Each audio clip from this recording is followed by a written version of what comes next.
This is the Power Break podcast number 107, titled Steadfast and Immoveable. Hi, I'm Bob Brubaker, along with John Trevino, also known as JT, as we hope you'll stay tuned as we seek to give you a little power in this break to help you succeed in the race of life.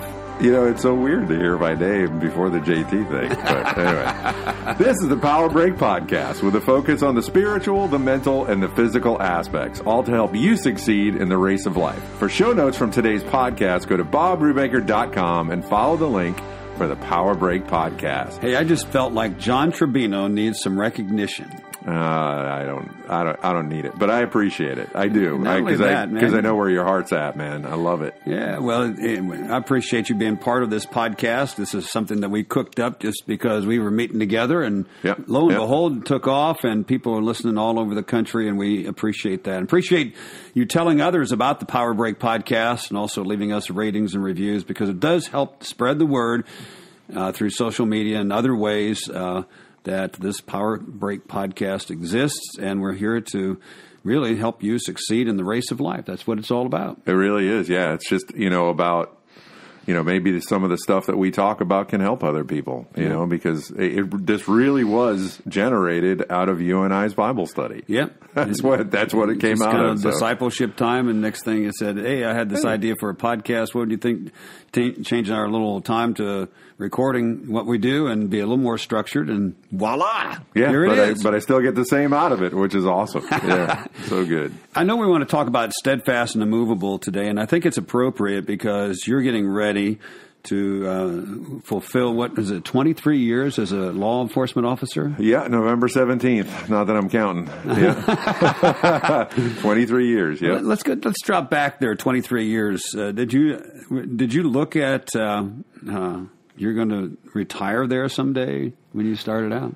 Yeah, no, I don't think when you're younger you don't ever you think in those terms. I remember some of the guys that were on the job longer were just like, hey, two things you got to remember: start putting money away right now in your 457 deferred compensation account, and you'll thank me later. And the other thing is, the pension is a good thing. You want to stay with that. So they would always.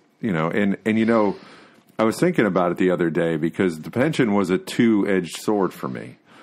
It made me stay at Largo, and truth be told, I would have left Largo about 8 years ago if it was based completely on satisfaction with my work environment.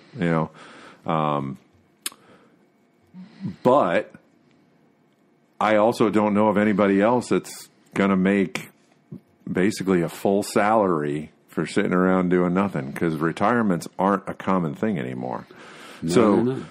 Super grateful for that part of it.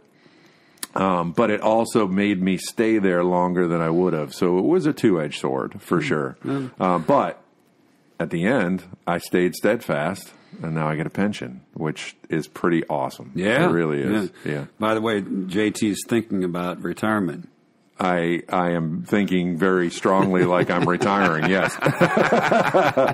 Well, 23 faithful years as a law enforcement officer, we appreciate that, and appreciate the very fact that you've been steadfast and immovable in your job. Did you ever get any, I know that you said that some of the older guys gave you some tips on, what you should do as far as your pension and everything else, but did they give you any encouragement to be steadfast in your job? And law enforcement is I think it's going to be different now. There were phases, and everybody went through the same phases. You first started off, you're like, man, I can't believe people are paying me to do this. This is just fun, right? Mm-hmm. And I think that can be said about almost any profession when you first get into it. And then you start to realize that most of the people are out of jail before you finish the report. You start to figure out, a lot of these charges just go bye-bye because the state attorney's too busy or they're overworked or whatever. There's a million different reasons. You start to figure out the reality of human beings are involved, so it's a very flawed system. Mm. And then some people get bitter. Some people just, I think everybody gets bitter at that point because they figure out all that hard work kind of means nothing.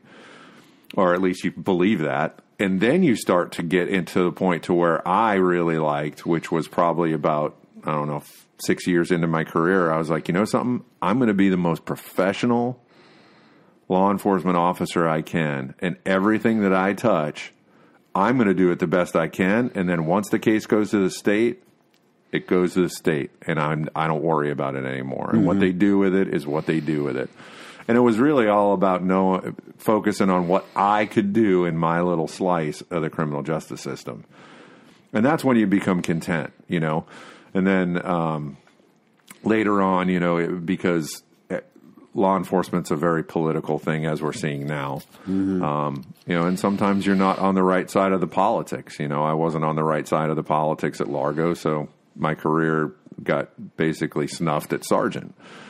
Now, looking back on it, that was God's plan, because I'm the most senior sergeant on the road. I'm by far the most experienced, besides one other guy.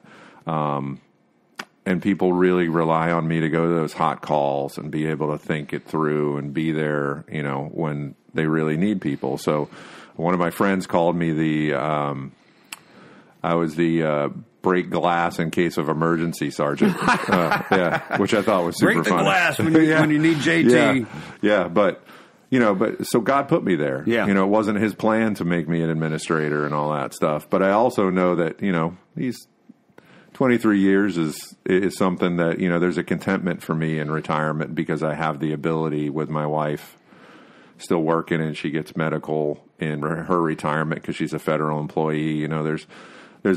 There's an ability for me to be there for my boys and to make them strong, godly men, because we all know that's what this world needs. Yeah, that's exactly right. Yeah. Well, so not only that, but going back, looking back at how you change your perspective, you give your best because you're serving the real employer is the master, and that's the Lord Jesus Christ. That's correct. That's off to you, man. That's correct. So, in what other areas of your life are you most steadfast and immovable, as we're talking about today? Well, for me, it's really all related. I mean, if you're a good cop, it's part of your personality to have integrity. Mm-hmm. And for me, integrity is humongous. When I look on it, I would encourage people, if you make your yes be yes and your no be no, it makes a humongous difference. Not the maybe and being half in and being all those things. Mm-hmm. So for me, I got to stay steadfast in staying in shape. I got to stay steadfast in making sure I spend time with my boys and making sure I encourage them and making sure they're growing. I got to stay steadfast in being a good husband to Amy. And I got to stay steadfast in my dedication to the church and the worship team. So to me, discipline is a humongous thing. And I learned that, from my friend Bob. How about you, man? Because you are literally the most disciplined person I know. Well, so I don't know about that, but I do know that it does require you to be steadfast and immovable on what you feel is important. There's the old preacher that by the name of Martin Lloyd-Jones that said, anybody that's in the ministry, and when he's deciding to go into the ministry, needs to make this decision. Is there anything else in life that you could do? And if there is, do it. Don't do ministry. But if you can't do anything else, do ministry. And that's the point, that because there's so many temptations to leave. Yeah. There's so many discouragements that's thrown in your way that you would feel like leaving. And there are times when, because of rejection or whatever, that I've been without. And so coming back to it over and over again, just there's short times away and coming back to the ministry and say, here we go again. And so being steadfast and immovable, that's a very important part of life. And of course, the point is, the Bible is very clear that if we aren't steadfast and immovable, then we'll fall for anything and be unstable in all our ways. Just like it says in James chapter 1, that if anyone lacks wisdom, let him ask of God, who gives generously to all without reproach, and it will be given to him. But let him ask in faith with no doubting, for the one who doubts is like the wave of the sea that is driven and tossed by the wind. For that person must not suppose that he will receive anything from the Lord. He is double-minded and unstable in all his ways. And it's so true. I mean, how many times do you run into people who one day they leave the church and they're like, I get it. And it's obvious that, at least from the outside, God's in their heart and they understand, Christ died for them and Christ is the Son of God and everything. And then they go home and they start talking to other people and their friends are like, oh, I don't believe in that, blah, blah, blah. And then next thing you know, they're doubting again. And that's a horrible way to go through life on everything. Oh, yeah, flip-flop around. Oh, man. On just walking on the fence. I heard that today, that this person was talking about the need on a podcast I was listening to from a medical standpoint, and it said the need for rest. Yep. And then, they talked about it, and they came real close to saying that you need to find rest in God, but they wouldn't say that. And so there's it's like toddled on the fence, and I said, because they're steadfast in being unstable. Yes, that because of that, it just said they left more instability. Yeah. Because they're afraid to make a bold statement. Anyway, so that's where we're going today. Yeah, and that's, people are afraid to make a bold statement because they're afraid that people will vote them off the island or whatever. Yeah, it's like, listen, man, integrity is what got us where we are today. Mm-hmm.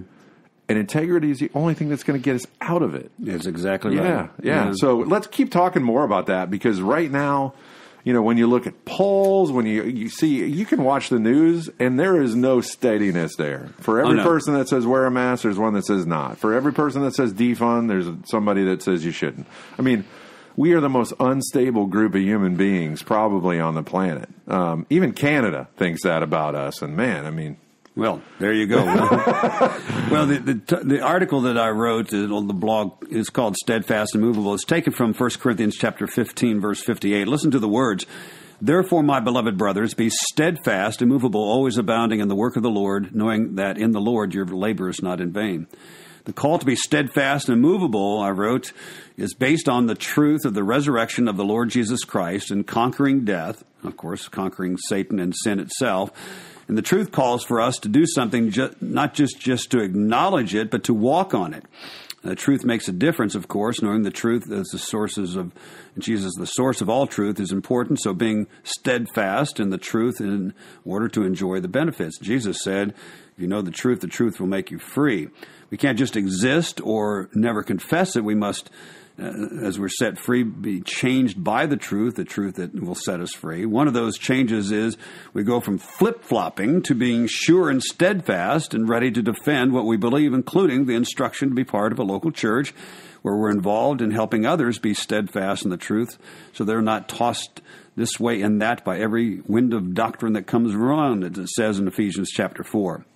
One of the blessings of the local church is that we are members one of another and have the responsibility of being equipped by the leaders of the church to perform the work of ministry, and this work results in helping people turn from being tossed to and fro by every wind of doctrine to being grounded in the truth.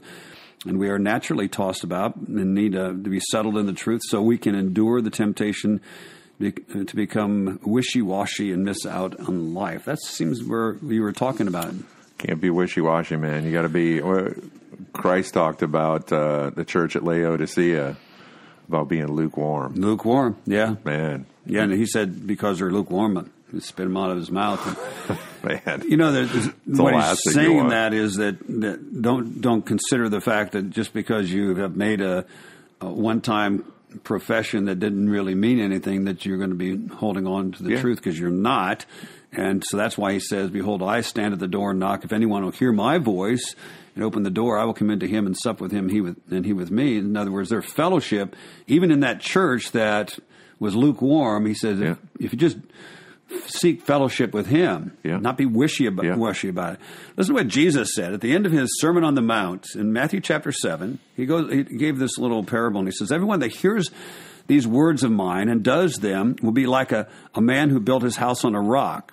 And the rain fell, and the floods came, and the winds blew and beat on that house, but it did not fall, because it had been founded on the rock. And everyone who hears these words of mine and does not do them will be like a foolish man who built his house on the sand, and the rain fell, and the floods came, and the winds blew and beat against the house, and it fell, and it was great fall when it fell in. Yeah. So there you go, as we're talking about, being steadfast and immovable rather than wishy-washy. Those that are wishy-washy, we find that they have a great fall in life, and that is exactly the truth. Yeah, I use as my foundation the commandments of Christ, right? So you start off with the two that he said are by far the most important. The first is love your God with all your heart, all your mind, and all your soul. And then the second one is love your neighbor as you love yourself. Mm-hmm. You start there, and Christ said every other ounce of the law trickles out of those two commandments, right? So when you love the Lord your God with all of your heart, soul, mind, and strength, I mean, he's everything. That's your foundation. That's the foundation. That keeps you from being unstable and movable. Yeah, that's exactly right. If you please. Well, check out the Power Break blog. It's found at bobrubaker.com. And the name of the article, again, is Steadfast and Immoveable. So what's happening, Bob? Any news we need to know about this week? We're offering this week on the Power Break podcast my book called Running to Win. I took that on some principles that I've used in completing 19 Ironman triathlons, including the fact that there's a very important tradition at Ironman races that when people finish the race, I'm not sure now that I've been away from it for about 10 years whether that still goes on at all the races, but when I was there, especially in Hawaii at the World Championship, when a person finished, they did what they had to do to get cleaned up and everything. Usually get a massage or whatever. They offer massages at the end. That's pretty nice. It's well-deserved. Anyway, after 140.6 miles of travail. Anyway, that people come back to the finish line to cheer on those who will come in after them. Yeah, which is awesome. And when it gets to be about midnight, when they close the course, the crowds are even the largest. Yeah. And it is so cool to see. And anyway, I liken that to our race of life and how God provides for us, as it says in the book of Hebrews chapter 12, that there remains a great cloud of witnesses. So let us run the race with patience and endurance. Yeah, so, it's so beautiful. The witnesses that we have, of course, are those who have gone before. Anyway, so the book is called Running to Win, and you'll find it at bobrubaker.com. Click on the resources and scroll down to the books, and then scroll through the books called Running to Win. It actually has my picture of finishing the Ironman Lake Placid, New York on the cover. Ah, nice. Perfect. It was kind of cool. Yeah. Anyway, when you're there at bobrubaker.com, check out the sermon links that I preach here at Christ Community. What am I doing here? Okay, Christ Community Presbyterian Church in Clearwater. I had tongue-tied here. I think I got too much water on the brain today when I was swimming at the ocean. Hey, man. At the Goshen? Yeah, you're right. You're right. It was the Goshen of ocean. Anyway, the Gulf of Mexico, when you combine Gulf of Mexico and ocean. Hey, ocean, it's the Goshen. Anyway, sermon links that I preach here at Christ Community Presbyterian Church in Clearwater, going through the book of Psalms this summer, as I do each summer, going through another section of Psalms. We're looking at Psalm 59 this coming Sunday as we record this. What a great psalm. Yeah, that is a great psalm. All right, so here we go, buddy. It is time for What About This? It's time for some questions and answers on the podcast. Feel free to submit your questions to jt@bobrubaker.com, and we'll come to answer those on an upcoming Power Break podcast. Now, I will tell you, if somebody wants to send me a question this week, the first person that sends me a question, I'll send out that book Running to Win to them if they want to give me their address. I'll throw in another one. Whoa, How's JT. That? Out of nowhere, man. Here we go. We started using his name. Look what happened. Yeah, exactly. Exactly. Now I got to be super nice that everybody knows who I am. Oh, yeah. All right. So, once again, that's jt@bobrubaker.com, and we'll get to answering any of your questions on the Power Break podcast. Keep them coming. We just love to hear from you guys. All right. Question number 1. You ready? Yes, sir. Why is being steadfast and immovable so important in the spiritual side of life? This is it, man. This is the basis. Right? That's right. This is your foundation. Well, just to go back to what we read just a few minutes ago in Matthew chapter 7, verses 24 through 27, the difference between those who hear the word of God and don't do anything about it. Yep. And those who hear the word of God and follow it. Okay, that are steadfast and immovable, saying, this is my life right here. Yep. Jesus says the one that will be steadfast and immovable in what he has taught, not just wishy-washy, not just put your foot in the water, but you jump in all the way. Yep. You're all in. He said, your life is like a house that is built on the rock. And he said, yeah, there's going to be a storm come. There's storms all the time. 100%. You know, when I look at everybody that is listed in the book of Hebrews chapter 11, it's called sometimes called the Hall of Faith, so Right. the Hall of Fame, okay? Right. And every one of those suffered. Yes. Okay, and I was thinking about, as I've been going through Psalms, I'm in Psalm 58, 59, and all these Psalms, David had one problem after another. Psalm 59 is when he was serving Saul, and Saul decides he doesn't like David anymore, and he throws his spear at him. Yeah. I mean, Okay? yeah. And so then David runs home, and so Saul calls out the guard to go after and fetch him. Okay? And they surround the place. Now, this is not just standby people. These are the elite. This would be like calling out the Green Berets to go and surround your house. Okay? Now, David escaped, but while he's there, I mean, what's he thinking? Okay? Yeah, and so this I is can just only imagine. another way that David suffered all the time, but he was steadfast. He was unmovable in his faith. Yep. Okay? And so that's what Jesus says. You're going to have storms in life. But if you're wishy-washy, he said, your house is coming down. Yep. That's just no way about it. It is. And that's why in 1 Corinthians 15, he says, therefore be steadfast, my brothers, immovable, always abounding in the work of the Lord. And he says, knowing that your labor is not in vain in the Lord. 1 Thessalonians, it says, we don't want you to be uninformed, brothers, about those who are asleep, that you grieve not even as those who have no hope. In other words, if you don't have the stability of God's word in your life, Yep. you can't face life. You don't know how to face life. And things will fall apart. And that's why we find people that are just tormented today. They are. And Big depressed about the situation. They have no answers for that. Nope. And so the only way to find answers is come back to the stability that's in God and His Word, taking it seriously, jumping in with both feet. Steadfast and immovable leads to a steady, safe life. Yes. Yes. And, and for me, I have constantly made the mistake of relying on something other than God. Constantly made that mistake. Relying on people is the biggest thing that you cannot do. I mean, because number one, it's not fair to them because they're a person, right? They're going to be flawed. They're going to make mistakes. And if you rely on them for a grounding of any kind, you're going to only be disappointed. And that's on you. But the rock, that's totally different. That's exactly right. Right? That's but why Christ, that's not movable. But man, we constantly make that mistake. So moving on to question number 2, from the mental aspect, it seems like we're talking about discipline in being steadfast and immovable, right? I mean, that's the most important thing. Is it totally spiritual or is it totally mental as far as the discipline is concerned, or is it both? Well, the answer is yes. It is both. Thanks, buddy. buddy. It is spiritual discipline, but that includes bringing our thoughts into captivity to the obedience of Christ, which means it takes grace, the grace of God, through our own discipline. Right. Of course, God gives us the grace to desire that discipline. Yes. He gives us the grace in exercising that discipline, so He gets the glory no matter what. But consider, from the mental side, the ramifications of not being disciplined to be steadfast.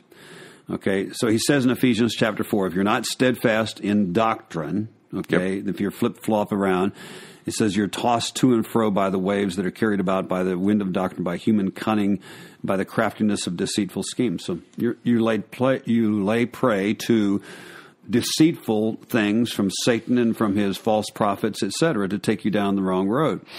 In James chapter 1, it says, a double-minded man is unstable in all his ways, and he says, don't expect your prayers to be answered. There you go. Well, and in 1 Corinthians chapter 9, the Apostle Paul said it this way, talking about discipline, he says, do you not know that in a race all the runners run, but only one receives the prize? So run that you may obtain it. In other words, be disciplined, have a goal in mind. And that goal is to serve God and know His truth. He says, every athlete exercises self-control in all things. They do it to receive a perishable wreath, but we an imperishable.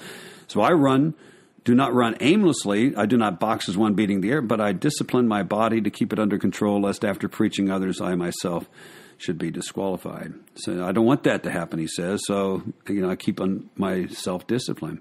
So again, discipline is a gift from God to desire that, to be steadfast and immovable. So that's the mental side. But you realize that's the way that brings glory to God, and you exercise that discipline. It brings your mind into what your spirit is spiritually saying, here's the way you serve God. Bring it under the subjection to Christ. Yeah, for sure. And that to me is the constant reminder of being part of a church, being part of a group of believers. It's so important in keeping you from being double-minded. Exactly. In this day of the COVID-19 and the time that churches have not been meeting, yep. There are some people who are going close to 6 months since they've been to church. Eesh. And we don't understand the value of it's not just in attendance, but as being part of the church. Yep. Because I remember when I was in college, I was involved with Campus Crusade for Christ, known as just the Crew now, anyway. Right. And so at that time, we would share the gospel with people and then try to encourage them as they would follow the gospel and commit their life to Jesus Christ, that they needed part of a local church. And the example was given that when you take a coal of ember and that's in a fire, and you set it outside, what happens? It gets cold. Yeah. And just loses its fire. But you put that coal of ember with other coals, it burns bright into a flaming fire. And I think today we've been forced into separation. And, we at our church, here at Christ Community Presbyterian Church, the elders have tried to encourage people to touch base regularly with other members. And because, especially those who feel like they can't get out. Yep. And because we need that connection. Yes. And we're trying to encourage people that if at all possible to come back to the service because we need that connection with one another. Yep. And I know that you guys at Skycrest are being socially distant and following all the orders as we are. We are. And so it adds another thing against this need to be close to one another and to serve one another. But that's what it takes in the local church. We are actually encouraging the fire and the flame in your life. And sometimes people don't understand that's the need of being part of that local church. It absolutely is. I mean, for me, a lot of times I was guilty of doing what James said not to do, which was looking at myself in the mirror. So in other words, I go in and I'm like, oh man, I'm at church. I'm a son of God. I'm going to go out and I'm going to be the light, right? That's what I'm going to do. And then as soon as I go out there, out of those doors, I hit the real world and I forget what I look like. Yeah. And that's not good, right? But going to church and surrounding yourself with people that are like-minded, that also make, the truth a priority in their life, man, that changes everything. It does. There's an accountability there. There's a constant reminder of who you are. There's a and that's what God built us for. That's why He established the local church. That's exactly right. Good point, JT. Thanks, buddy. Every once in a while I get lucky. All right, so third question, and I'm sure everybody's going to be surprised by this, but we're going to turn to the physical aspects of life. And I'm going to step in here and get your take on this because we want to talk about intermittent fasting. Ah, nice. And that's your ball of wax there, buddy. That's my bread and butter, man. Yeah. Bread and butter. It is. So we're going to talk about intermittent fasting, and JT brings up bread and butter. Which I eat neither of. Okay. Well, actually, that's not true. I eat bread. But anyway, so intermittent fasting. So there are multiple different ways to fast. Yeah. There are multiple different kinds of fast, a lot of people, kind of the magic number for a lot of doctors and a lot of people that have become experts on fasting and how it affects your body. We'll say 12 hours is kind of a magic number. I'm a 16-hour guy, but that's because my body tolerates it better. Okay. So you go 16 hours before. I go 16. I only eat for an 8-hour window. That's it. Yeah. Yeah. And the result, and I make sure I eat really good food because you need to make sure that the food that you're eating in those 8 hours are packed with nutrients that can make it through the day. But what it does for me that I've noticed is my recovery is better. My mental clarity is better. I also am smarter about my food choices because I know I can't just graze all day. And it's a discipline thing for me. And mentally, you're rewarded when you're disciplined anyway. Mm-hmm. God designed us like that. So, but the intermittent fasting, there's all kinds of data and research, and I know you probably know way more of it than I do. But what I do know is once you get past 12 hours, there's an actual way that your body replaces damaged cells that's more efficient. Mm-hmm. So I go 16 just simply because I notice that I'm just better. Do you do that all through the week, or just on a regular basis, or do you do every single day? I've been doing it. Yep. Wow. Now I'm going to start actually working 24 hours in there too, every once in a while. Only because that's more of a spiritual thing for me. That's more of a, I'm going to spend that day focused on God. No, that's very prime. Yeah. So what say you? I mean, you were kind of the guy that turned me on to the intermittent fasting and the benefits of it. Right. I don't practice as much as I'd like simply because I work out so much, and and I realize that while you are intermittent fasting, even that you really shouldn't, if you're haven't eaten enough, you shouldn't do hard workouts. Right. But and same with. So sometimes because of the time constraints, I end up doing more hard workouts than I should. That's when my whoop reminds me. You haven't recovered, buddy. Anyway, it's a great way, and I appreciate your insight, JT, because you actually practice it on a regular basis. But as you said, it takes a lot of discipline, and as we always say, discipline makes the difference in all aspects of life. Well, we encourage you to check out the show notes today at bobbrubaker.com. Click on the Power Break podcast. Today is show number 107. Wow, 107. And submit your questions by email to jt@bobbrubaker.com and listen for my answer or Bob's answer on an upcoming Power Break podcast. Before we go, just a reminder again to check out the book, Running to Win.